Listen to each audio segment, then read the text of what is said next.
Hi everyone! Ako po ulit si Juan Alvin Gabagat, ang accredited loan agent po ng Global Dominion. So nandito po tayo sa Talavera branch na paisihan ng Global Dominion. And nandito po si Ma'am Reese para sa mga inquiries niyo po for sa Lao RCR loan. So Ma'am, ano ba yung mga requirements natin for sa Lao RCR? Sa ORCR natin, ang kailangan lang naman natin is proof of income o RCR na nakalagay borrower, then yung po mga valid IDs po natin.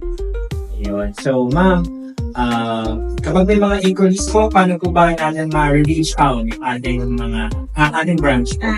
Message lang po kayo sa Sangla o RCR Talavera. Pwede naman na po kayong mag-call and text na. May mga number naman ang dito.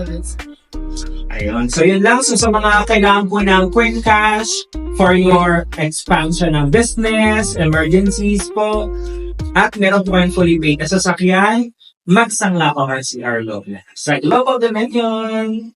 Bye-bye! Good po.